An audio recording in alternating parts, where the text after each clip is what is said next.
Xingu, de Altamira, no Pará. Fui criada em Altamira até os 11 anos de idade. O meu pai, ele é palhaço e também comerciante, e meu avô também tem essa raiz nordestina. Meu pai é do Piauí e minha mãe do Pará. Eu nasci em Altamira, meus irmãos todos nascemos em Altamira e fomos criados em Macapá, pelas dificuldades familiares, né? Toda a dificuldade da infância foi bem difícil em Altamira.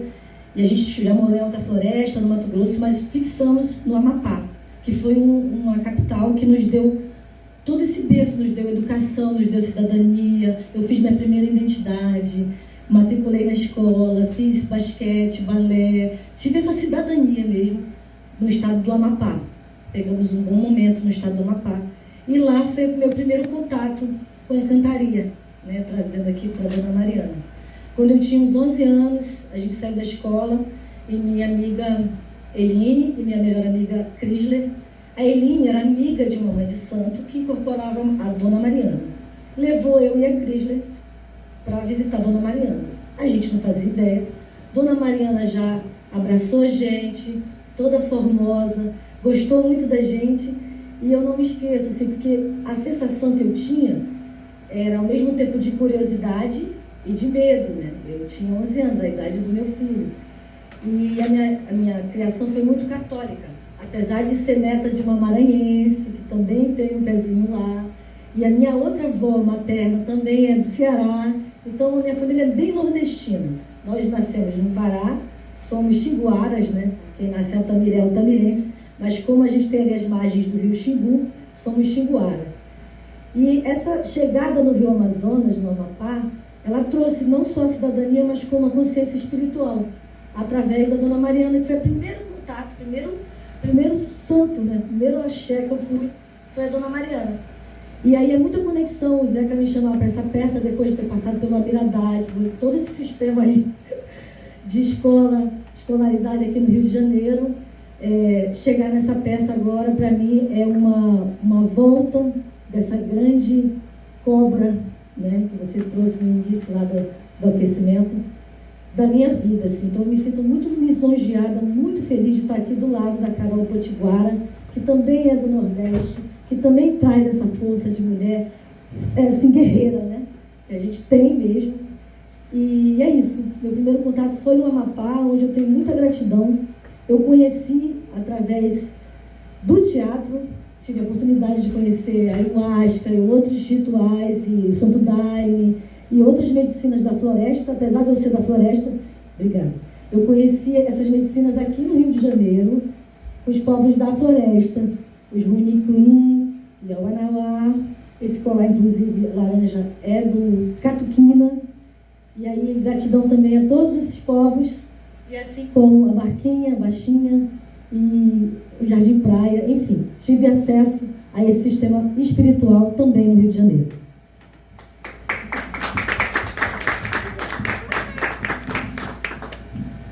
Icatu, Pogamá, Tchandé Punhuna, né?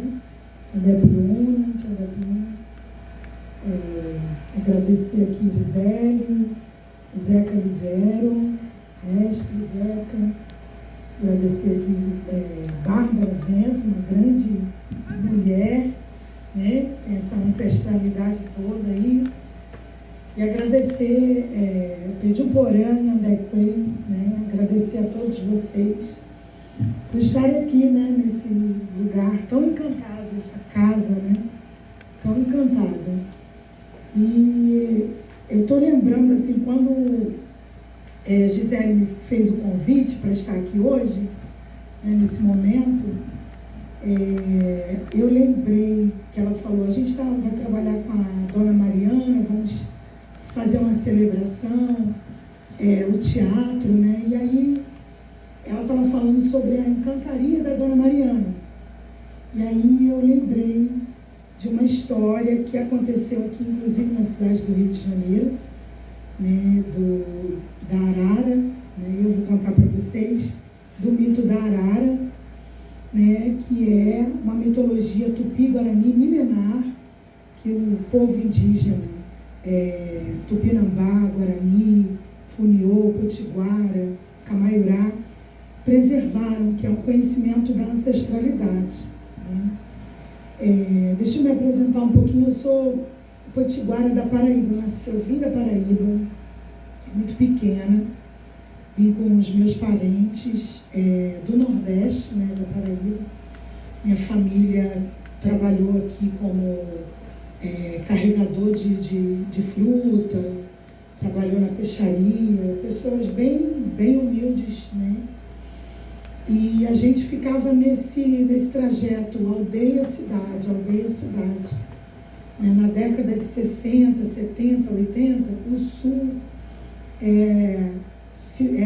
foi, né? Ainda é um lugar de trabalho para muitos nordestinos que vivem essa realidade da escassez de alimento, né, de uma situação de vulnerabilidade, uma situação econômica bem angustiante no Nordeste. E nós, potiguara, viemos para a cidade do Rio de Janeiro e mantivemos a nossa identidade indígena, né? É muito interessante isso, os nossos rezos, o nosso canto, a nossa língua, o nosso trabalho feminino do artesanato, passado de geração em geração.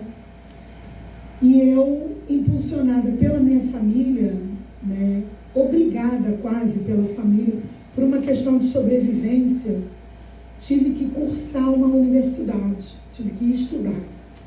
E minha família estava vivendo uma ameaça, né, territorial, de perda da casa de farinha, perda do roçado, perda do direito de ter a pesca do camarão, do peixe, que é uma tradição potiguara, né? A gente estava vivendo uma ameaça muito por conta de uma questão política, né, de fazendeiros. E nós somos de uma família de matriarcado, de mulheres que lutam para defender a família, a tradição, né? E aí então eu fui obrigada a estudar muito, e muito novinha. Então meu estudo, essa minha trajetória acadêmica da universidade, né, na UF, na UFRJ, depois eu fui convidada até para estudar nos Estados Unidos, foi para defender meu povo indígena, saber defender com a caneta, né? Porque muitas das minhas gerações anteriores de mulheres não tiveram esse direito, esse acesso a um curso universitário, ter uma escolaridade, né, da cidade, uma escolarização aos moldes, né, da cidade, dessa área urbana. Porque a gente tem a tradição, o conhecimento originário, tradicional, já é uma escola, né? Na nossa, um dos ensinamentos dos mais velhos para a gente não se esqueçam, a primeira escola do indígena, né, é a floresta. É a primeira escola, o primeiro referencial da gente é a floresta. As minhas gerações anteriores, né, e de muitas realidades indígenas, eles não conseguem uma escolarização, uma escolaridade de segundo grau, né, de universidade, de escrita. A nossa escrita é o grafismo indígena. A gente dedica grande parte do nosso tempo, os nossos jovens, na faixa etária dos 13, 14, 15 anos, até os 18 anos, os adolescentes ficam no grafismo, na arte do grafismo, do artesanato. Então a escola para a gente, essa escola que tem na cidade, ela não tem esse lugar tão destacado, né, de letramento, de letrados, como é aqui. Então a gente tem a roça, o rio, né, a pesca, o artesanato, a língua, o ritual, o toré. Então isso é que preenche o nosso cotidiano.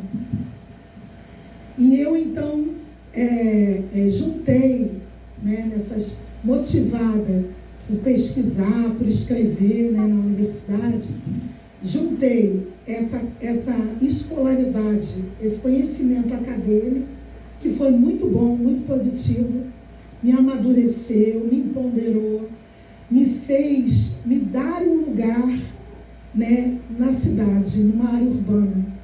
A área urbana, para nós indígenas, é muito desafiador, a área urbana, né? As instituições, ter um lugar social é muito desafiador para uma pessoa que é de tradição indígena, que é de origem do chão de uma aldeia. Então a universidade, ela me deu esse caminho condutor, né? Esse ensinamento. Então foi muito bom para mim. Não teve apagamento, silenciamento, não teve uma... Assim, para mim, me amadureceu muito, me deu esse empoderamento de estar na cidade, estar na aldeia. E aí eu fui desenvolver o meu trabalho junto com a minha comunidade, com os professores indígenas que estavam ali formando a escola. A escola, dentro das aldeias, ela é formada, pensada, currículo, diretriz, esse fazer da escola é feito pelas mãos, né, dos professores indígenas. É uma educação bilíngue, é um português indígena e a língua nossa tradicional. E os cantos e os rezos, a gente está presente no nosso dia a dia. Então eu desenvolvi esse trabalho no meu mestrado, que me deu essa força, né? E dali eu fui para o trabalho, fui para uma secretaria de cultura, para uma coordenação de cultura de povos indígenas, para fortalecer a comunidade guarani, as escolas guarani, os professores guarani, os indígenas do estado do Rio, porque aqui tem uma população indígena muito grande, né, que estava vivendo uma situação de enfrentamento social por uma questão política, né? E eles estavam vivendo essa questão da inserção, inclusão, né? Essa política de inclusão em instituições, né? Cursos, escola, fazer um curso universitário, aprender um ofício, qualquer ofício. Os indígenas vêm para a cidade para aprender um ofício de padeiro, de confeiteiro, de trabalhar com estética, porque dentro da aldeia não tem, né? De trabalhar com música, aprender a cantar, aprender a falar o português, a escrever português. Então a gente, né, tem muito essa dinâmica. E eu fico trabalhei muitos anos nessa mediação, junto com as comunidades, junto com os povos indígenas de várias etnias, que vem para esse eixo de São Paulo, Rio de Janeiro e Brasília. E nós somos os primeiros povos, né, os donos dessa terra. Né? Essa história é pouco contada, né? Em alguns lugares ela é contada. Vocês têm direito de saber disso. Nós somos povos originários, mas em alguns lugares, alguns contextos territoriais, a gente não é visto como o dono da terra, o povo originário da terra. A gente, em alguns contextos, a gente é vulnerabilizado. Só que muito por conta desse ativismo, de parceria, de diálogos, de mediação, de trabalho das lideranças, a gente está conseguindo reverter, transformar essa imagem, né, de pessoas analfabetas, naquele silêncio lá, empobrecidas, e mais inseridas, mais como povo originário, vendo como a gente, um corpo de irmãos, né? Uma coisa mais, todos nós somos irmãos, e a gente tem transformado essa história. E meu trabalho, ele é muito assim, ativismo, trabalho acadêmico, e eu mantenho as minhas tradições. Era sobre isso que eu gostaria de perguntar para vocês. A minha tradição é um matriarcado de mulheres, a gente é de um matriarcado de mulheres produtoras de farinha, rezadeiras, plantadoras de semente, a gente cultiva sementes nativas. Nós é que plantamos as sementes e colhemos as sementes. Então a gente tem a sabedoria de plantar as sementes, que a gente tem um artesanato, essa produção do artesanato, que é uma sabedoria das mulheres. Então a gente tem a lua certa, a lua de plantar as árvores, as sementes e colher. Essas plantas de rezo, assim, para nós são remédios, né? Anestésicos, tratamentos, calmante, tratamento de sinusite, dor de cabeça, crescer cabelo, esse conhecimento, essa sabedoria, eu vivencio até o dia de hoje, né? Que é a tradição das plantas, da medicina sagrada. Aqui na cidade hoje está em moda a bebericagem da ayahuasca, né? Que é uma tradição dos povos indígenas do Acre, da região do Acre. Mas essa região aqui, sul do Brasil, sudeste, Minas Gerais, sul da Bahia, todo o Nordeste até o Maranhão, é uma tradição tupinambá, do povo tupinambá, que nós também temos as raízes e as folhas e os troncos, a casca das árvores, que a gente extrai da mata, da floresta, e prepara essas bebidas, né, que estão super na moda. A Jurema, que é muito famosa. A Jurema, ela é uma bebida sagrada, né, que inclusive ela abre para o encantamento do ritual, da roda, da gira, né. A Jurema, ela é uma planta de poder tão grande que até uma pessoa que, por exemplo, na cidade, você vai para uma escola para aprender um ofício, não é? E o professor e a escola vão ensinar você, olha, futuramente você vai ser jornalista, vai ser médico, né? É assim. A Jurema, ela é uma planta que, inclusive, vai conduzir você para um caminho, para uma direção do que você vai fazer, o seu ofício. É uma planta de poder que ela abre o seu canal de comunicação. Ela só pode ser oferecida a partir dos 15 anos de idade. As mulheres, na fase da primeira menstruação, meninas jovens, sim, os homens que ministram a Jurema não podem dar muito a Jurema para elas. Por quê? A Jurema, ela potencializa, ela aumenta essa questão para ficar grávida, né? A fertilidade. A fertilidade. Então, a menina indígena na primeira menstruação, a gente não deixa elas ficar grávidas na primeira menstruação. Que as mulheres, ela tem a primeira menstruação, segunda menstruação, terceira menstruação e a quarta menstruação, que vai caminhar para a menopausa. Então, a Jurema, ela trata essa parte da mulher, da fertilidade, da mulher para não ter doença nenhuma. É uma planta rejuvenescedora, uma planta da juventude, né? Uma planta que traz essa encantaria da juventude. A gente tem, os povos indígenas têm esse conhecimento. A gente acredita que as águas de cachoeira, de rio, assim, e plantas medicinais que a gente prepara, que a gente chama medicina, vão trazer juventude. Sementes também, como o urucum, o licor do genipapeiro, né? Essa cauinhagem do genipapo, a medicina do genipapo, também é um revigorante. A gente não gosta de ficar com 60 anos, 70 anos, muito velho, assim, preguiçoso. A gente não tem essa tradição de ficar jururu, assim, né? Evita doenças como o Alzheimer e o Parkinson, doenças que vão envelhecendo o cérebro, essas terminações nervosas.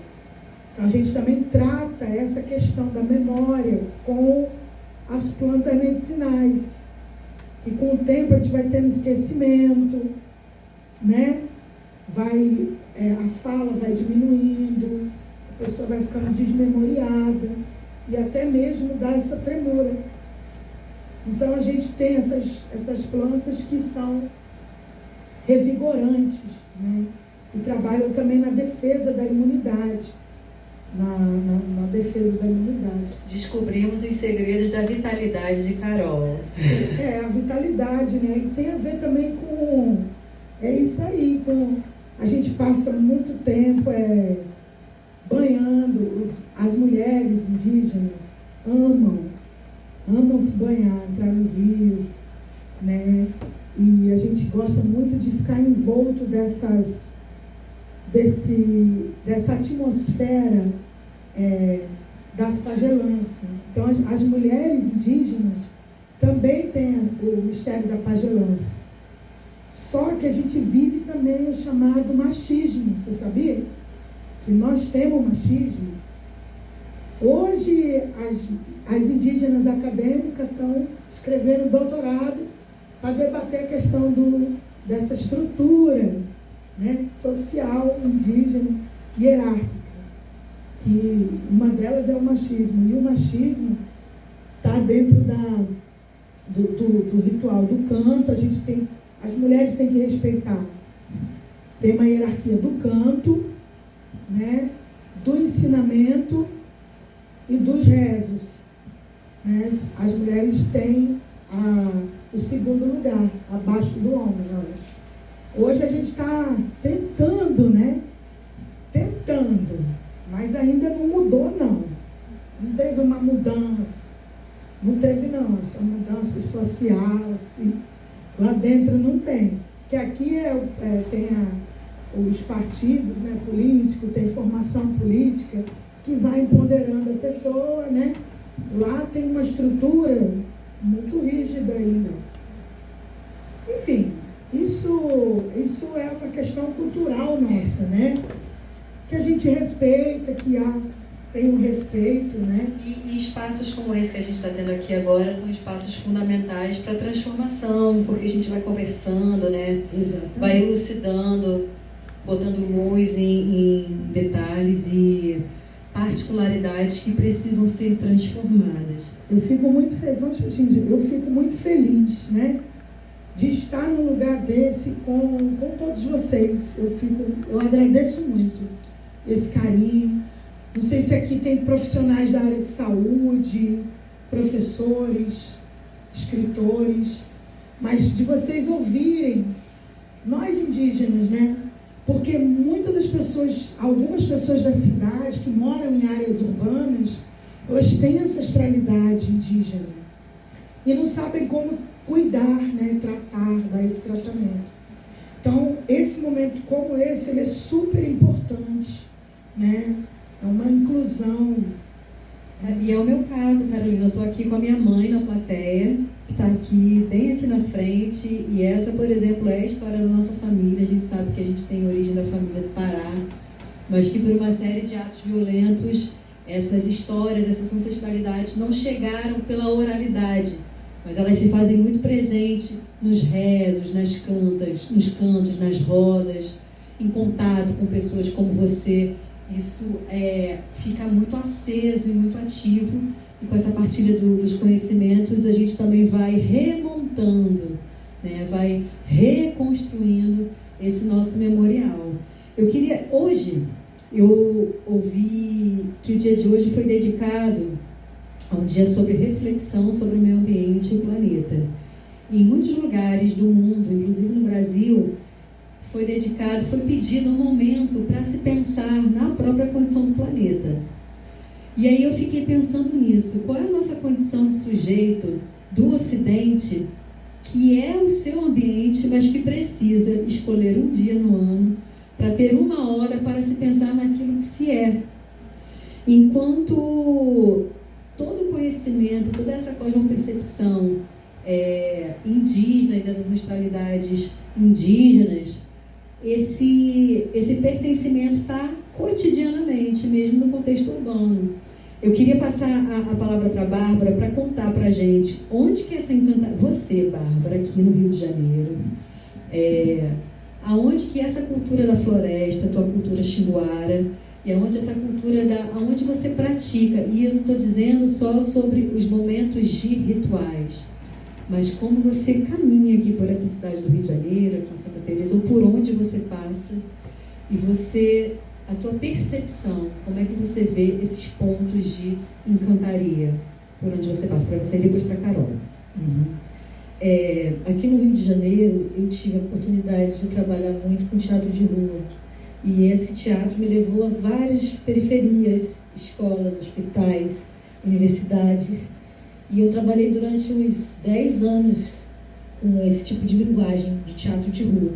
E com esse tipo de contato, eu consegui desmistificar e quebrar todo o gelo que tinha em mim dessa esperança de ser atriz, sabe? Uma coisa como se o universo de atriz, ele estava no mundo da Barbie. E eu precisei quebrar esse mundo e viver a Bárbara. E esse mundo que veio como Bárbara, que me mostrou que eu era Bárbara, foi muito através do machismo e do preconceito de ser uma mulher bárbara, que é uma mulher que vem de fora, que vem retirante. Então as pessoas me olhavam e me chamavam muito de Paraíba. Aquilo me impactava, porque primeiro não sabiam geografia. Segundo, eu me incomodava, porque era engraçado. Eu sou uma pessoa engraçada, quem me conhece sabe. Só que eu não achava nada de engraçado. Eu chorava, ficava bem chateada. Até que um dia eu falei assim, eu sou Paraíba do Pará. E vou, entendeu? Fiquei com raiva. E se possível, eu sou Paraíba do Pará. Quando eu falei que eu era Paraíba do Pará, eu lembrei da minha ancestralidade na dança. E aí eu comecei a ritualizar a primeira dança de quando eu era criança, que é o carimbó. E eu desde criança dançava o carimbó, aquilo para mim era encantado. O carimbó me encantava quando eu era criança. Então eu era uma criança tímida. Mas toda vez que alguém falava, dança carimbó, eu estava... Então, trazia essa artista dentro de mim, o carimbó. A força, né? A força. Isso. Então, essa encantaria, ela veio através da música e da dança. E aí, de uns 13 anos para cá, eu decidi virar de novo e trabalhar com a criançada. E aí, o meu mundo virou, realmente. Eu virei mãe, eu fui realmente para a escola, meu filho está aí gritando. E aí fui para a escola, virei pedagoga, professora de música, professora de teatro, que é a minha formação. E o Rio de Janeiro, ele tem essa mística porque tem as águas. Então, Altamira tinha essas águas verdes do Rio Xingu, o Amapá tinha as águas marrons, tem as águas marrons do Rio Amazonas, então é o rio infinito, é o mar marrom na frente da cidade. E tudo isso não me impactava. Mas quando eu percebi que essa cidade era cheia de águas, eu passava e falava, vem cá, isso aqui é um rio ou é uma vala? E tinha uma placa, Rio Carioca, Rio não sei o quê. E eu, gente, mas é uma vala. Aí aquilo me surpreendia. E aí eu subi um dia para as Paineiras, que eu moro em Santa Teresa, e falei, não, a gente vai na cachoeira. E eu com aquela expectativa de que eu ia na cachoeira, porque lá era um cano. Aí eu, tá de sacanagem. É uma vala, é um cano. Como que vai ser esse novo universo de morar numa cidade onde a natureza se transformou num esgoto? E aí eu comecei a focar na criançada para trazer de volta essa esperança de quando eu era criança. Eu fui tocada pelo carimbó e estou tocando a criançada com carimbó. Então é como eu falei antes, agora na primeira fala, essa cobra ela vai para o próprio rabo, que é a mística da ancestralidade amazônida. Então, para mim, eu todo dia acordo e falo, não, mas eu tenho esperança na criançada, eu acredito na criançada, porque os adultos, né, estão como um cano já. E aí, enfim, meu foco são as crianças. Lindo isso. Então é isso que a Bárbara, né? Muito lindo.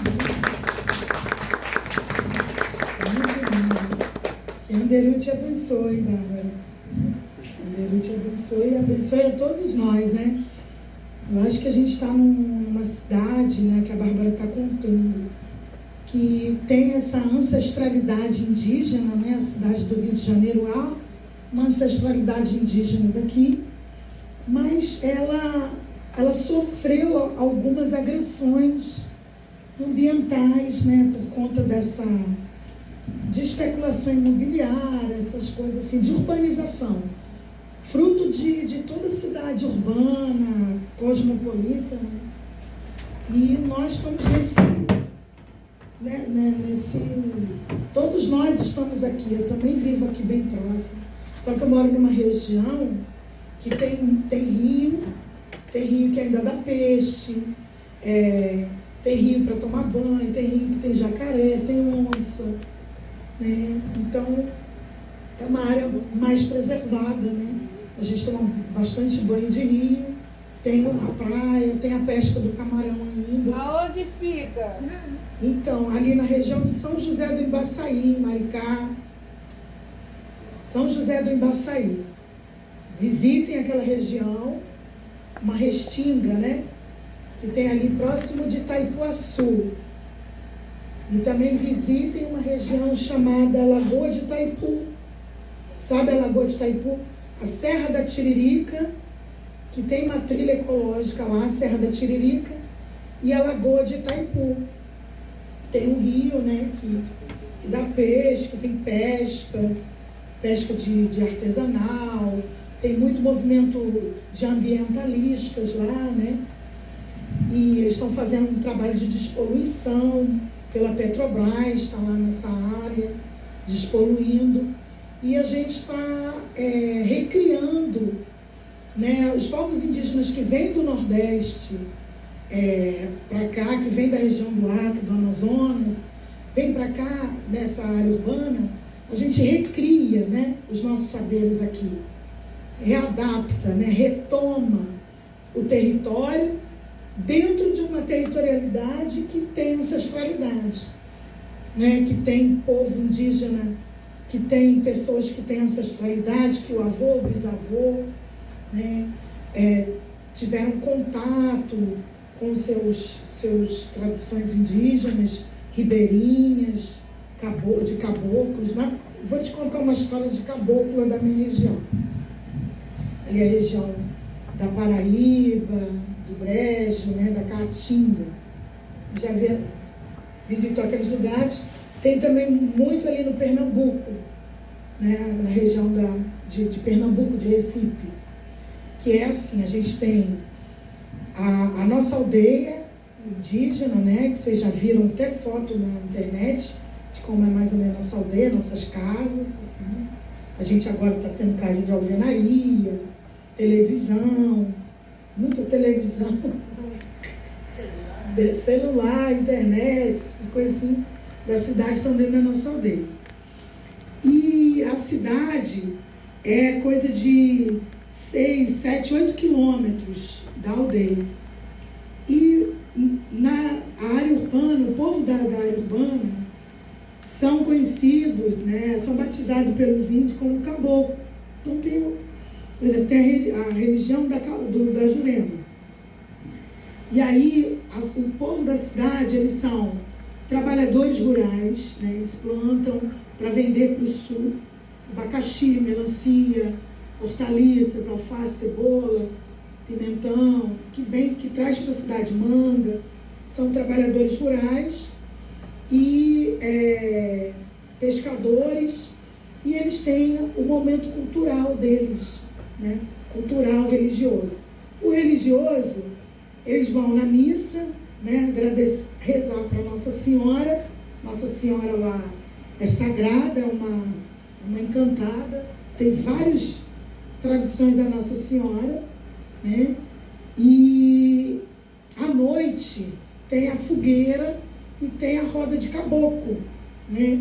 Então tem os caboclos da Jurema e eles são batizados e recebem a iniciação religiosa dentro dos nossos toréis, lá nos pajés da nossa região, dos Cariri Chocó, Tapuia Macrogê, Pitiguari, Potiguara, Funiô.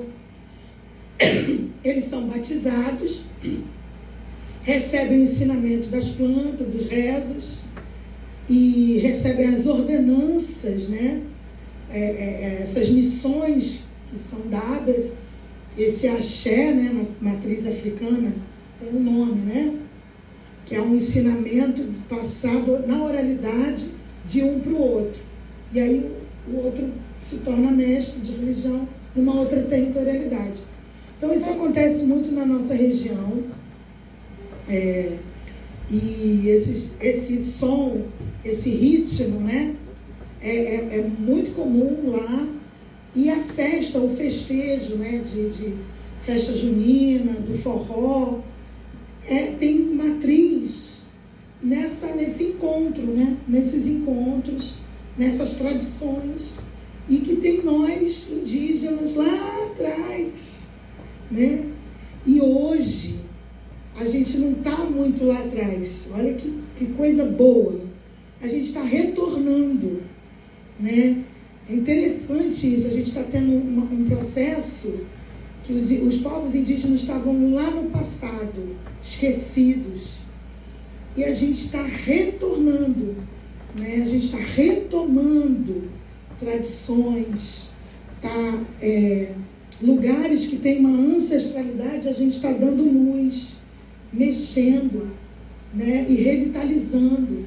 Eu participei de um projeto em Maricá, em Saquarema, com outros indígenas, foi de revitalização, né? E aí teve a ação dos pajés ali, acordando aquela comunidade que tinha uma questão que, quando a gente movimentou a parte cultural, o povo ficou mais feliz, mais fortalecido, mais saudável, né? Porque eles estavam recebendo uma pobreza alimentar, cultural, sabe? Estavam tratando eles como se fosse uma...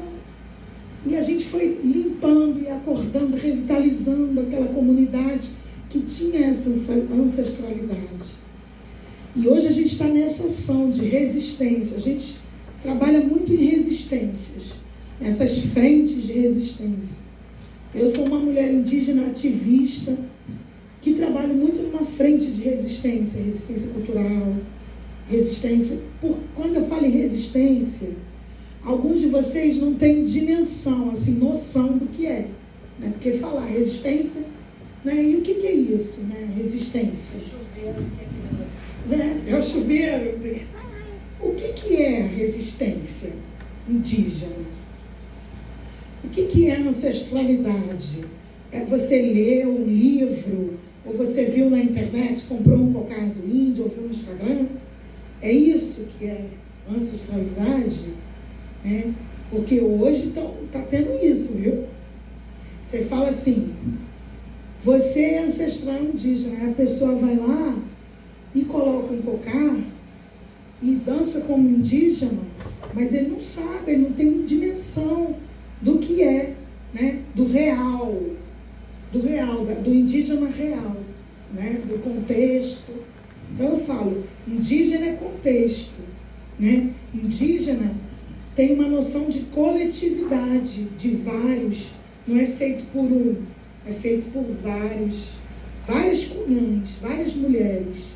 Essa é uma comunicação coletiva, saudável, sem competição, essa coisa da competição, agressividade, verticalidade, é horizontal, é circular, né?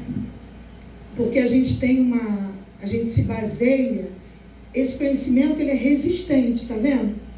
Eu sou dessa geração agora, tenho 42 anos, sou mãe de uma menina de 18 anos, mas eu mantive a resistência cultural de um ensinamento dos meus avós, dos meus bisavós, do meu povo indígena que está lá no Nordeste sofrendo com fome, são pescadores, eles vivem da roça. Então eu tenho a resistência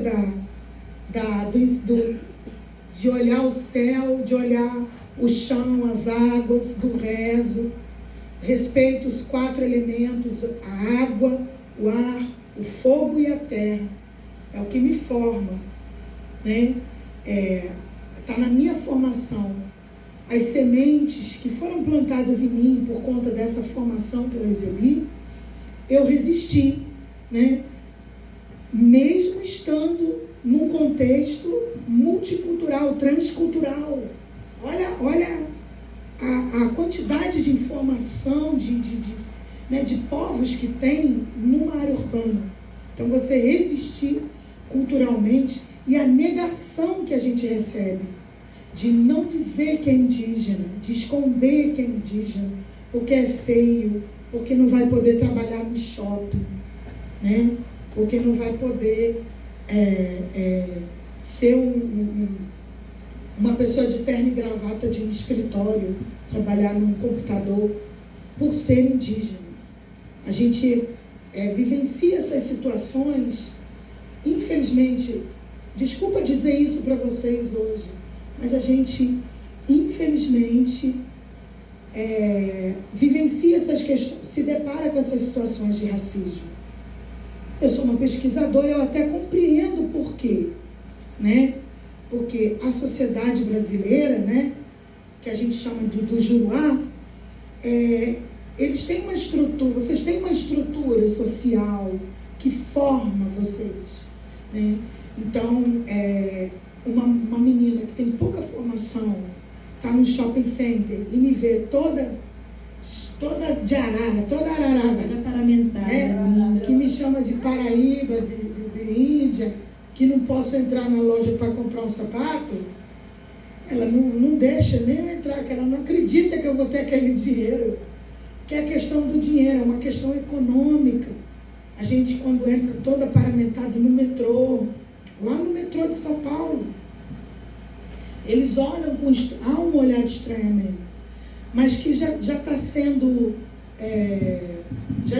modificado, transformado, graças à ação, né, das universidades, até dos missionários religiosos até os missionários religiosos estão dando as mãos a nós, né? A televisão, a Rede Globo, enfim, está apoiando nós, povos indígenas. Isso é muito bom. Você usou um verbo que está aqui ecoando na minha mente, que foi o verbo revitalizar, né? De revitalizar.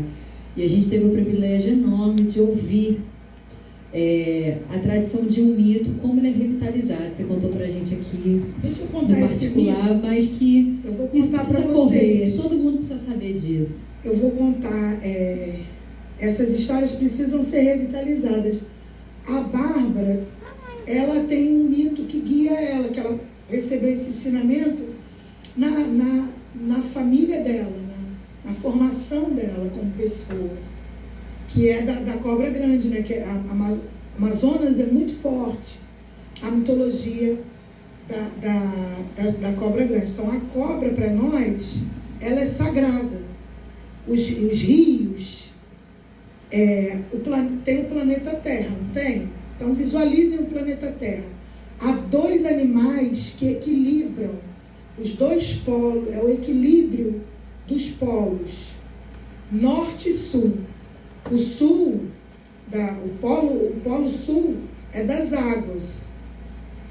E o norte aqui é do ar, do céu. A gente tem... E tem outros animais, mas vou ensinar 3 hoje. Tem vários. Todo o povo originário indígena tem o conhecimento da mitologia baseada nos animais da floresta. Nesses animais, todos os povos originários. E vocês hoje estão vendo, ouvindo e conhecendo os povos indígenas brasileiros, né? Potiguara, Pataxó, Curió, Camaiorá, Runicuim. Mas vocês sabiam que 60% dos países de todo o continente, de todos os continentes, há povos originários? Vocês sabiam que há povos originários na Venezuela, no Peru, nos Estados Unidos, no Canadá, na Sibéria? Tem um país nórdico, né? Eles são anglo-saxão. A primeira língua deles acho que é o alemão ou o inglês, que são 2 línguas parentais. Mas lá, nessa região da Sibéria, que foi colonizada, a Sibéria tem povo originário indígena, falante da língua originária, e que é de lá que vem o chamado xamã. Eu conheci eles, conheci os xamãs siberianos. Eu tive nos Estados Unidos eles tiveram a colonização da língua inglesa, e lá estão resistindo os povos indígenas originários, Lakota, Cree, né, e vários outros. Eles têm os animais totem. E nós aqui, o Brasil é riquíssimo. Quando você fala assim, o Brasil é de uma diversidade linguística, de uma riqueza que vocês não têm noção, que vocês deveriam ter direito a esse conhecimento. Esse conhecimento da riqueza cultural brasileira, por conta dessa matriz identitária dos povos originários e do encontro com os países latino-americanos, essas informações deveriam ser dar de acesso a vocês. Estar num cinema, num shopping center, até num shopping center, num quadro, né? Como importante um espaço cultural como esse, que está dando oportunidade de conhecimento. E eu vou ensinar aqui na oralidade para vocês, né? Como os mestres lá, né? Então, o céu, quem protege o céu é um grande pássaro. Um grande pássaro. Pensa que já viu um pássaro que ele tem uma cauda grande, tipo um rabo bem compridão, e as asas deles é bem pontiaguda, grande? Já não existe mais, já está até extinto. O bico dele, do nariz, é parecido com o da arara, né? Não é pontiagudo, é parecido com o da arara. E as asas grandes, é o pássaro grande, ele protege. Ele tinha um nome por conta da influência do português, foi se perdendo. A gente tenta retomar o nome. Qual o nome? A gente pergunta para a gente. E qual o nome tradicional na língua indígena? Se perdeu. Mas tem pesquisador que está interessado e foi lá pesquisar o nome desse pássaro. A ponta da terra, né, a base nossa aqui, a gente caminha, a gente anda, tem a terra, né? Tem uma grande cobra, uma grande serpente grande, que é tipo uma boiuna grande, que ela equilibra também, que ela protege do mal. Ela é um animal de poder que protege do mal, da doença, Sabe quando uma pessoa vai te atacar, te violentar? Nós, povos indígenas, nos autodefendemos com o espírito das cobras. Ela é uma autodefesa, a cobra. Entende? Então, esses dois animais é um equilíbrio.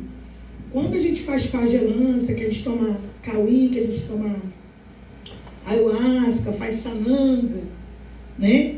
É que você sabe que a colonização trouxe o quê? A cristianização, né?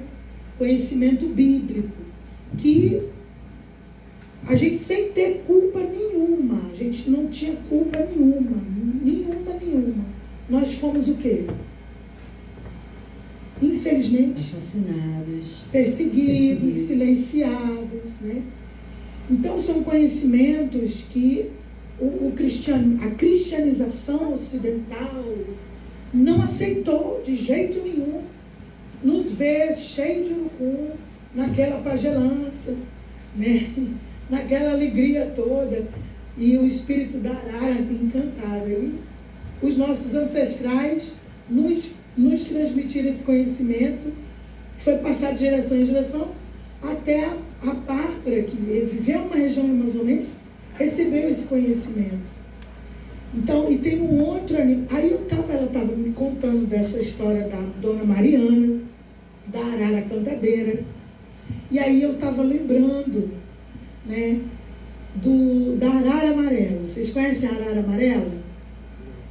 A arara amarela, ela se chama araruna, o nome dela na língua.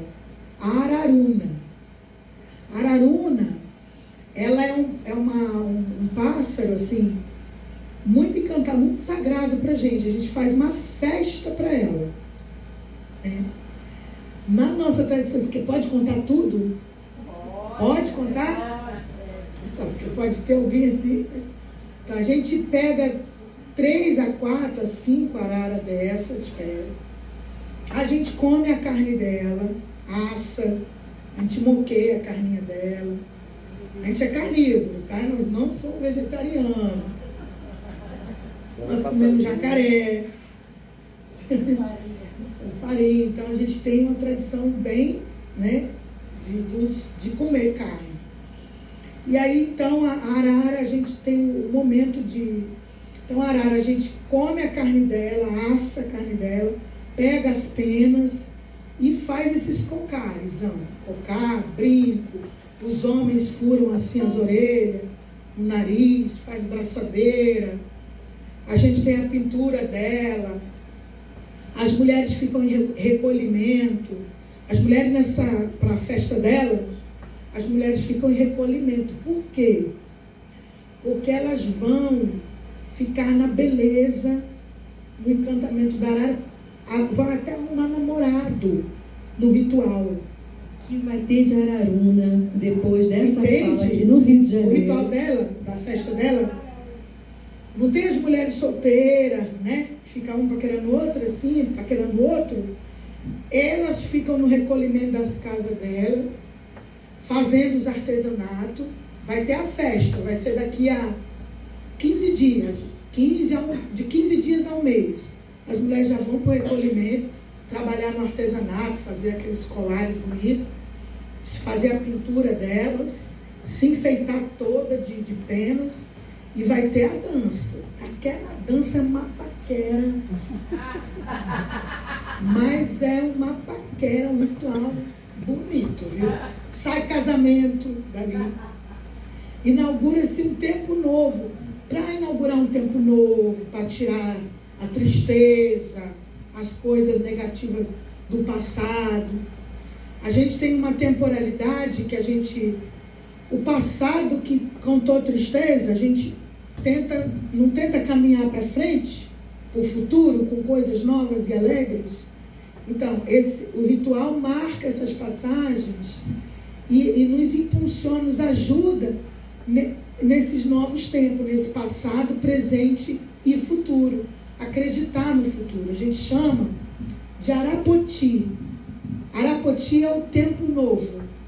Você não fala assim, eu quero tanto um futuro melhor, eu quero coisas boas, estou aqui na missa, ou na igreja, ou com o pajé, ou com o mãe de santo, né?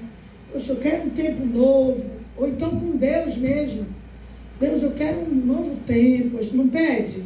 Não tem essa bênção? Esse pedido, esse louvor, a gente tem isso. E o Arapoti é o tempo novo que vai chegar. Então a gente faz a festa dela, da arara, que é mais ou menos no mês de abril, assim, maio. Tem que estar ainda quente, não pode estar muito frio. Vocês fazem aqui na Ilha, fazendo só na... Não, a gente faz na nossa aldeia, lá no Nordeste. Aqui tem o ritual dela, mas é diferente por conta da etnia, né, que tem aqui, que eles são Guarani aqui. Né, isso é mais uma tradição lá do Nordeste, lá dos Potiguara, dos Pataxó. Aqui existe uma aldeia, muita aldeia Guarani. Na aldeia Maracanã não aceita os Guarani para terminar. Aí eu não sei. Eles Guajajara tem outros Guarani, houve algum momento da história, algum momento histórico? Não, mas não há conflito. Então o que o Fajé está lá, não deixa Guarani nem dormir. Outro dia apareceu uma pessoa em situação de risco de feminicídio e eles fizeram a mulher na rua, ela não sabia que eles eram Guarani. Sua descendência do Guarani, não querem Guarani, botaram uma moça. Eu vou saber dessa história, vai deixar. Anos, na rua. Sim, vou saber dessa história. Porque era que fica aí.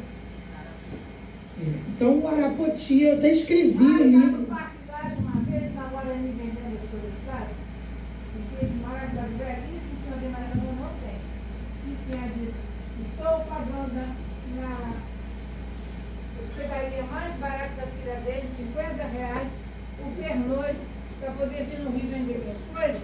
E o Pajé, que é o mesmo hotel que eu Maracanã, não permite que a nenhum colega Guarani dormisse na Via Maracanã. Por que ela não foi dormir lá na Maricá? Não deixam? Deixa sim. Por que ela não foi dormir no Maricá? É muito longe do Parque Laje? Não. Tem um ônibus que vai para lá, inclusive. Tem até uma aldeia. Você vai lá conversar com ela no Parque Vou lá, tem uma aldeia nova agora, Guarani, lá. Em Maricá são duas, né? Eles ganharam um novo espaço em Maricá. Ele tem um novo espaço, a prefeitura fez um espaço lindo, eles estão fazendo uma horta. Tem rio, tem as pajés. Se ela for Guarani, ela fala na língua dela que o povo dela, irmão, vai acolher ela sim. Vai acolher Aqui sim. mais perto, no município do Rio, tem aldeia Guarani. Tem aqui na região. Em Maricá. Mas Maricá. é do Rio, é longe do Parque Laje. Não, mas ela tem que procurar o povo dela. Como Tem. você não é povo dela também? Você também na Guarani? Não, eu acolho, aparenta. Um acolhe Você é o o quê, outro. Pacajó? Eu sou potiguara, eu sou do Nordeste. Tinha potiguara lá, as potiguaras lá ajudaram a expulsar a moça com um feminicídio aqui no Rio. É, mas a gente não é assim não. Qual o seu nome? Porque é assim por causa do que Maracanã. É outro contexto. É outro. Mas então, o Arapoti é esse futuro. Eu até editei esse livro, tá vendo? Pequenos Tesouros, Contos da Infância, onde está apresentando o conto do Arapoti. O conto é muito bom para vocês que são do teatro e gostam de montar, né? O Arapoti, ele traz o mito da arara, né? Porque esse animal da natureza, esse espírito sagrado que a gente faz a dança, e ele nos ajuda nessa crença de que o novo amanhã, o amanhã nascerá belo e encantado. E que Yanderu vai trazer para a gente esse novo amanhã. Então a gente faz os cânticos da arara, o ritual da arara, a dança dela. E na dança dela, e a gente incorpora a dança, a gente traz o espírito da arara, né? Isso assim, eu estou contando para vocês, mas estejam em contato um dia com a gente para vocês sentirem que é uma energia, né? É uma energia. Pode, vou levar o microfone aí para você. Coisa rápida. Queria saber, Para a gente poder registrar seu nome e a sua pergunta. Meu nome é Carol Fadini, sou professora, sou educadora e tenho muita vontade de conhecer uma aldeia em dias de festa. Vocês abrem para pessoas para conhecer nesses momentos de ritual? Existe a possibilidade de se aproximar? Porque é um sonho meu, assim, poder um dia estar numa encantaria, estar numa festa, você contando aqui, eu fiquei até com os olhos cheios d'água, só de ouvir. Sim, tem Coisa sim. mais linda. Então, em Angra dos Reis tem a aldeia do Cacique Augustinho, quem gosta de viajar. Tem a aldeia Pataxó, do Cacique Apurinã, lá em Angra dos Reis, uma aldeia Pataxó. Eles fazem o festejo no mês de abril, né, na Semana dos Povos Indígenas, 19 de abril. Aqui na cidade do Rio de Janeiro, o Parque Laje vai realizar a festa que vai receber vários povos indígenas de vários lugares do Brasil, agora no mês de abril. O Parque Laje, a Prefeitura do Rio, Secretaria de Cultura do Rio de Janeiro está ajudando a organizar. O Museu da República, né, o diretor, o Mário, o diretor do Museu da República, vai fazer no parque, naquela área do lago, a Semana dos Povos Indígenas, que vai trazer várias etnias, né? E Maricá, ali na aldeia, chamada Aldeia Mãe, que é a aldeia de São José, o cacique Tupã, a cacica Jurema, eles estão lá mobilizando a festa do mês de abril. E aí você tem a casa de reza, tem a pajé lá, é aberta a visitação, mas quem visita a aldeia, que é da cidade, tem que ter uma comunicação, avisar que vai. Eu queria deixar essa dica. Eu também sou educadora e já pude ir para lá com muitos grupos de alunos. Então, você pode fazer o agendamento, que eles preparam uma programação. E muitas das coisas que Carol trouxe aqui sobre a vivência, né? Que uma coisa é falar, a outra coisa é vivenciar, tanto nos cantos, nas comidas, na construção de artesanatos. Eles têm um programa educativo de jogos também, em que as crianças ficam completamente imersas dentro da cultura, vão reconhecendo esses traços em brincadeiras e práticas cotidianas, principalmente as crianças das periferias, que ainda podem brincar muito na rua, se reconhecem naquela matriz ali e podem aprender também sobre o idioma. Então é um dia de vivência. E é bom que você pode ligar e agendar. Tem o banho de... Quem gosta assim, eu estou precisando mergulhar na cultura indígena. Tem o banho de ervas que a gente dá. Se quiser tomar o banho de rio, mas tudo com agendamento. O seu caso é escola, né? Eu sou professora da rede estadual. Então, eu dou aula para ensino médio, mas a gente pode fazer. Então, tem uma visita que é uma visita pedagógica, didática, pedagógica, que aí quem conduz a visita são os professores, é o cacique Tupã que ele orienta a visita, entende? Tem uma caminhada, tem uma trilha, que você pode, tem uma alimentação, é oferecido uma alimentação natural, indígena, o né? Uma bebida que a gente faz que é o caldo do aipim, né? Aí a gente bota um pouquinho assim, para quem é adulto, você pode apimentar ela. Apimenta ela, um caldo de aipim cozido, que é uma bebida maravilhosa, né, que a gente oferece. Tem o peixe também moqueado, que a gente oferece. Então, com agendamento. Vou passar aqui para mais uma pergunta. O seu nome e sua pergunta, por gentileza. Meu nome é Jair Martins, sou produtor cultural e professor também. A minha pergunta é com relação à popularização da ayahuasca e da Jurema nos centros urbanos. A gente tem percebido, eu acho uma coisa muito positiva, porque isso divulga a própria cultura, mas como é que você vê isso fora das aldeias? Como é que você vê isso de uma forma cada vez mais crescente, às vezes de uma forma também muito comercial? Como é que você vê esse movimento de pessoas que naturalmente não têm um contato mais direto, não conhecem profundamente o consumo das plantas, o consumo da jurema e da ayahuasca? Como é que você percebe isso? Então, uma boa pergunta, né? Uma excelente pergunta. Essa inserção, né, da nossa medicina em áreas urbanas por não indígenas, pessoas oriundas de outras tradições, de outras matrizes culturais, que são de outras famílias, né? Que a gente não entende o indivíduo sozinho, né? O indivíduo está dentro de um contexto familiar.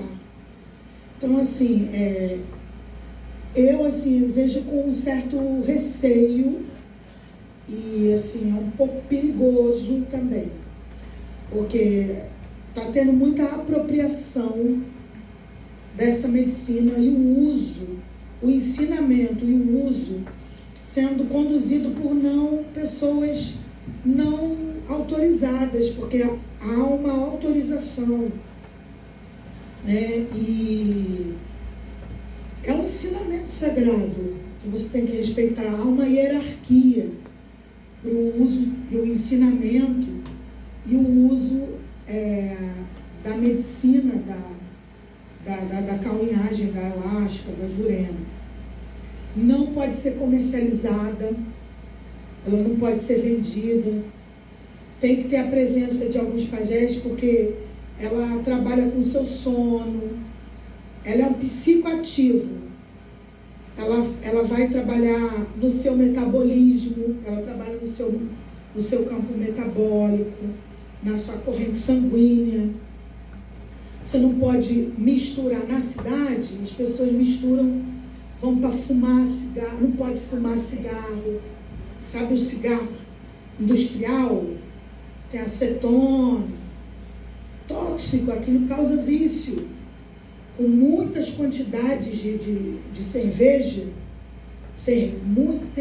eu vi um jovem de carrão, sarado de academia, sabe? Ele usa ayahuasca, ele usa o rapé, ele usa sananga, ele usa tudo. No dia seguinte, ele pega 2 caixas de cerveja, ele pega 2 maços de cigarro. E o pajé fala, não pode estar fazendo um trabalho, um acompanhamento com você, meu filho. Não, mas isso dá força pra gente. Então tem essas apropriações, né? E aí, teve um menino que usou ayahuasca, no dia seguinte ele estava lá no pé do morro. Os índios ficaram sabendo. Entende? Comprando barato. E aí, essas coisas assim que não podem, porque a ayahuasca ela não causa dependência química. Ela é um tratamento até para quem tem uma questão de dependência química, sério. Então, por exemplo, é muito triste ver, eu vi imagens, está no Instagram, está no TikTok, da ayahuasca, do rapé, da sananga, naquelas festas raves. Já viu? Não viu? Eu vi. Mostraram, os pajés viram, ficaram assim, sabe? Não tem fora de contexto. Não tem oração nenhuma. É direto aquela música do rave, a menina lá girando, né? Aí a culpa vai ser do índio, entendeu? Que ensinou aquilo ali. Igual falaram que a gente é do cachimbo da paz. Que nós, povos indígenas, somos do cachimbo da paz. E não é, a gente não faz uso do cachimbo da paz. Não tem nada a ver, já me falaram. Andando na rua, né? Que a gente faz uso do cachimbo da paz. Você está entendendo esses rótulos? Cai pra gente, a culpa fica sendo da gente. E é uma medicina sagrada, é um calmante natural. Ele trata por pessoas que têm problema de TDAH, autismos. Quem tem autismo, TDAH. A gente estava fazendo um tratamento com a medicina, com adolescentes que têm, como é o nome? Necessidade especial. O adolescente tinha necessidade especial, mas o pai e a mãe, não queria nem de crédito. Um deles, 2, um era autista, o outro era TDAH, não sei o que lá. E um celular, como é que é o nome desse celular? Apple, né? Um iPhone, um carro, né? E eles falaram pra gente, olha, a gente necessidade especial, a gente quer fazer o uso contínuo da ayahuasca, da jurema, do sananga, do rapé, porque a gente tem necessidade especial. E os pais de vocês sabem? Não quero nem saber. Está aqui o telefone celular da gente. Entende? E é isso. Tem vários riscos. Deveria-se ter um curso. Tem uma apropriação.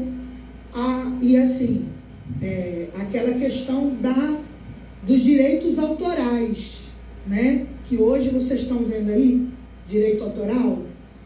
Está vendo esse debate?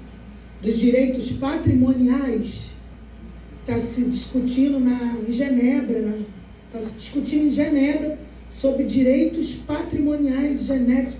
Por quê? Um pajé Runicuim ensinou para um pesquisador alemão do veneno amarelo, pigmento amarelo do sapo. Não tem o sapo, não tem o cambô. A gente faz o uso do cambô, aplica para fazer a raspagem, ao ritual de tradição do homem. E ele tem um psicoativo, ele tem que entra na corrente sanguínea, um metabólico, assim, anestésico. Como é que é o nome? Quem estudou sabe. Ele aumenta o seu metabolismo, assim, tchum, ele abre. É tipo assim, a cafeína. Você não bebe Um estimulante. um estimulante. Ele estimula, ele abre a tua pálpebra toda, né? Ele desintoxica essa região aqui, ó, né, de catarro. Ele abre os seus pulmões, os pulmões. Ele trabalha o seu sexo. Ele solta, ele é afrodisíaco. Ele entra na corrente sanguínea e vai expulsando toxina do cambô, dessa medicina do cambô, através do veneno do veneno não, que eles não gostam de que chamem de veneno, do pigmento, um dos pigmentos, o pigmento amarelo da pele do sapo. O pajé Runicuim ensinou isso para um pesquisador alemão que trabalha na Schering Prahl, estava trabalhando num laboratório em São Paulo, estava lá com a maleta, sentou com aquele chapéu, escrevendo só em inglês, conversando com o pajé.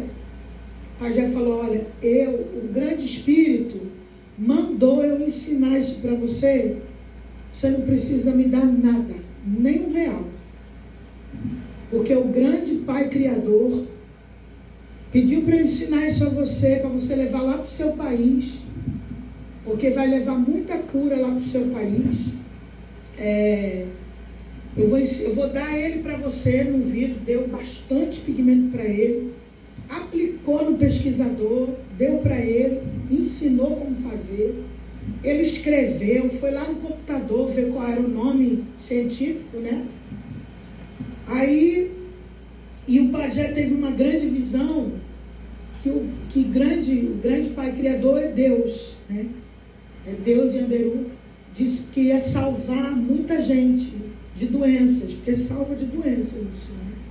Por exemplo, não tem uma mulher grávida que está com dificuldade da criança nascer, e a criança está ali entre a vida e a morte, ela não tem passagem, e os médicos ficam anestesiando ela. Esse veneno do sapo ajuda a ela fazer o trabalho do parto.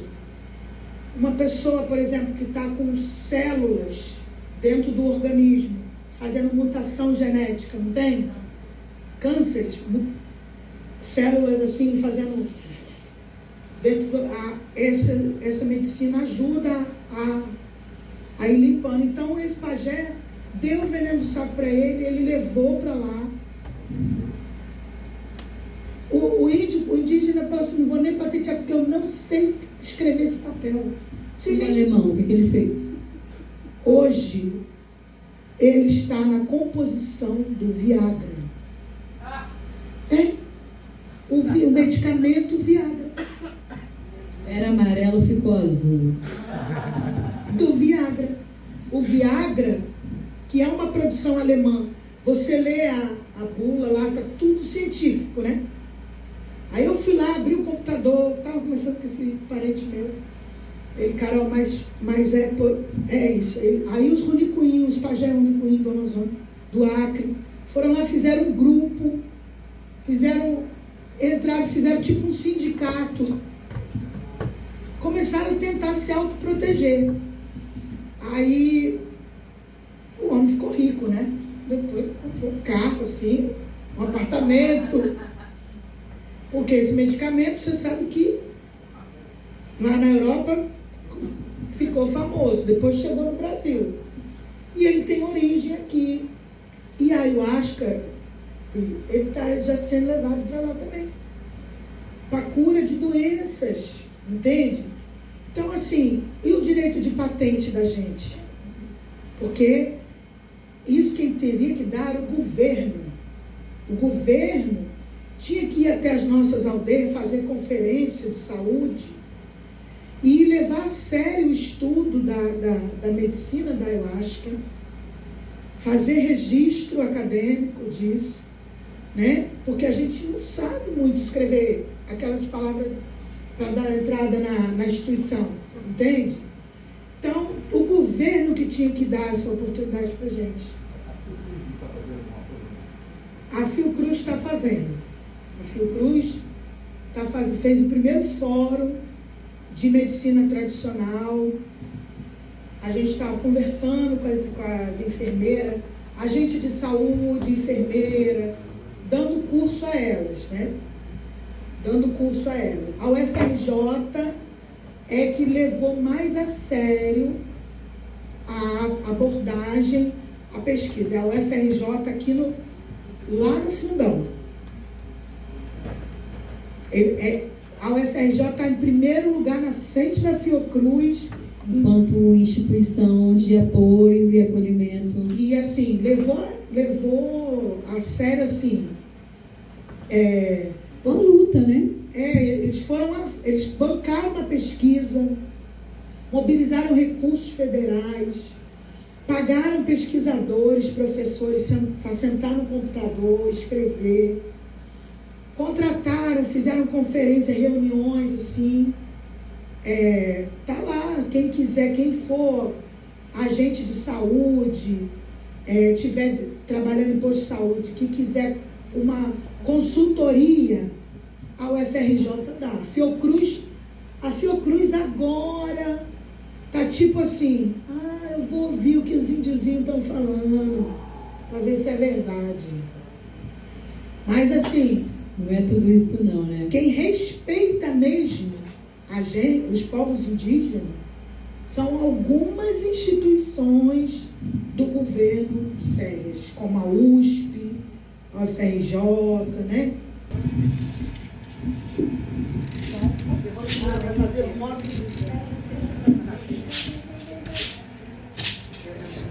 aqui assim, com o microfone. Pode deixar no segundo, fica livre também. Isso.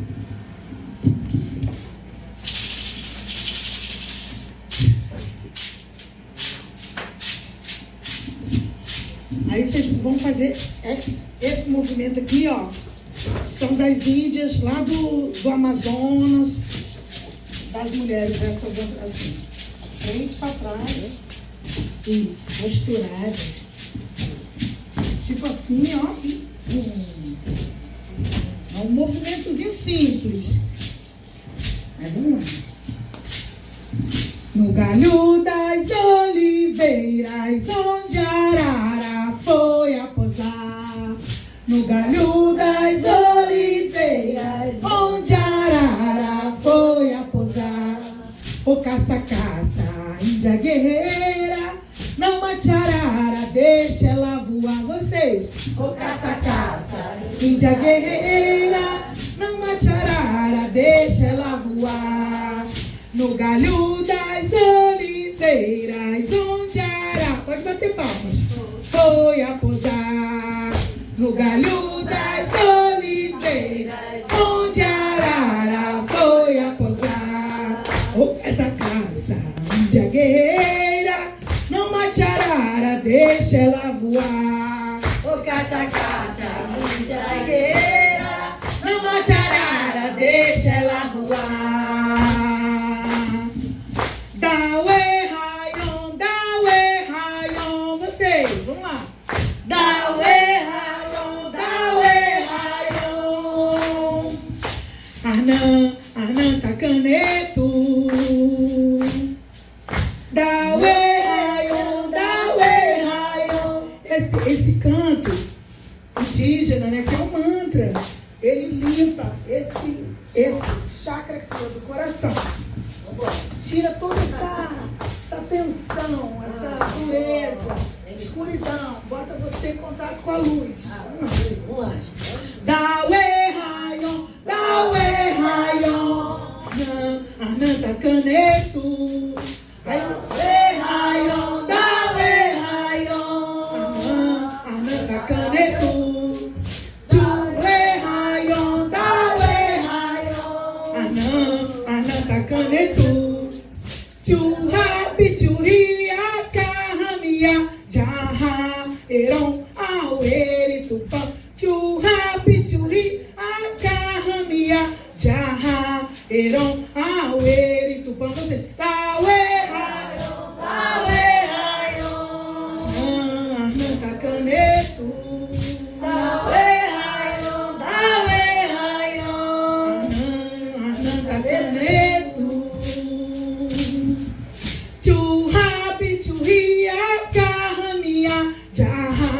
Heron, Aueri, Tupã, Churrabi, Churri, Acarramiá.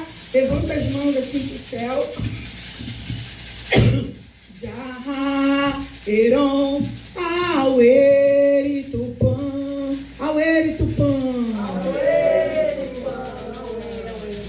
Vamos continuar esse campo de limpeza, de cura. Ó, mais calma. Uaine, uaine. É assim. Isso. Uaine, uaine. Oh. Vocês. Uaine, uaine. Oh. Uaine.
Vocês gostam dela? Vamos lá. Quero que ela goste de mim. Fala da Jurema. Faz por onde? Vamos lá. Oi, lá no pé do cruzeiro, Jurema, eu canto é com maracá na mão. Oi, lá no pé do cruzeiro, Jurema, eu canto é com maracá na mão.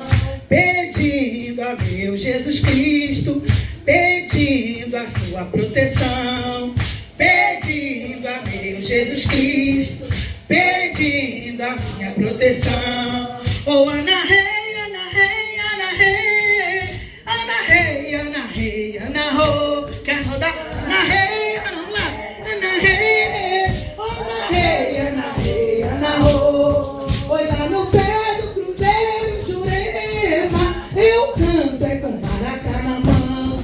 Oi, lá no pé do cruzeiro, Jurema, eu canto é com maracá na mão. Pedindo ao meu Jesus Cristo, pedindo a sua proteção, pedindo ao meu Jesus Cristo, pedindo a sua proteção. Oh, Ana Rei, Ana Rei, Ana Rei, oh, Ana Rei, Ana Rei, Ana Rô.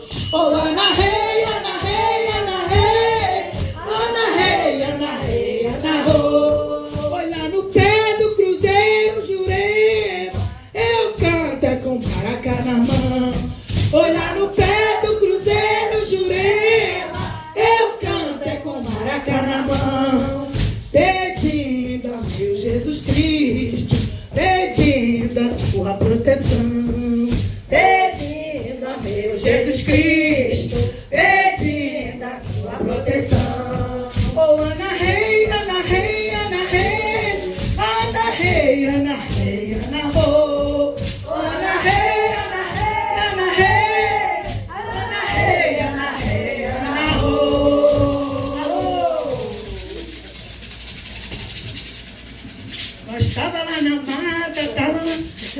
sentado na marambaia. Quem estava lá na mata sentado na marambaia?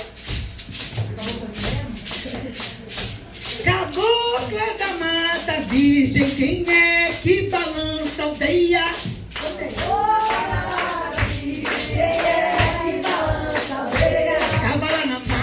Tava lá na mata, oi, sentada na marambaia. Tava lá na mata, sentada na marambaia. Cabocla da mata virgem, quem é que balança a aldeia? Cabocla da mata virgem, quem é que balança a aldeia? Tava lá na mata, oi, sentado na marambaia. Tava lá na mata, oi, debaixo de um pé de caia. Olha como é que é essa música. Tava lá na mata, sentado na marambaia. Tava lá na mata, oi, debaixo de um pé de caia. Cabocla da mata viva, quem é que balança a aldeia? Cabocla da mata viva, quem é que balança a aldeia? Ela tava lá na mata, oi, sentado na marambaia. Tava lá na mata, oi, debaixo de um pé de caia. Cabocla da mata virgem, quem é que balança a aldeia? Sabe as caboclas? Sabe as caboclas?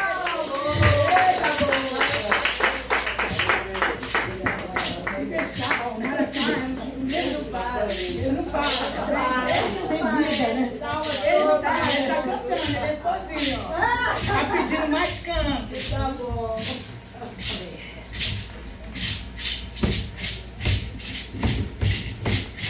Cabocla, seu penacho é verde, seu penacho é verde, é da cor do mar. Cabocla, seu penacho é verde, seu penacho é verde, é da cor do mar.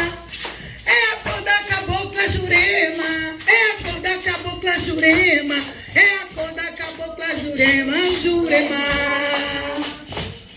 É a cor da cabocla Jurema, é a cor da cabocla Jurema, é a cor da cabocla Jurema, Jurema. Cabocla, teu penacho é verde, teu penacho é verde, é da cor do mar. Cabocla, teu penacho é verde, teu penacho é verde, é da cor do mar.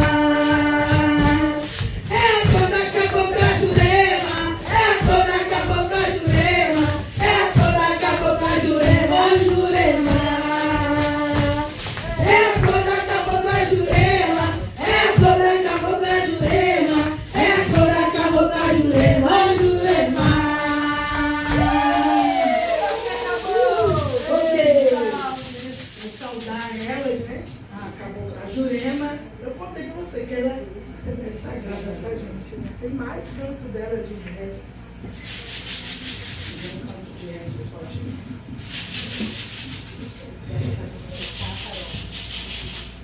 Mas fica quietinho assim na roda. Fica quietinho. Ajeita a roda.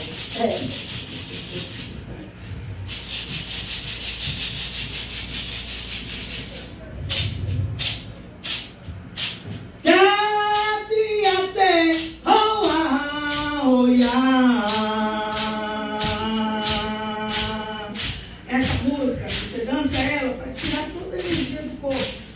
Faz assim, ó. Um atrás do outro. Assim, ó. Solta muito pouco assim. Vamos lá.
Ao ele, Tupã, ao ele, Amichu, agradeço a todos vocês.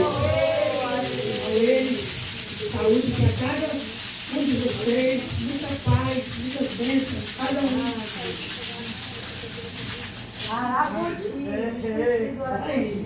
Ei!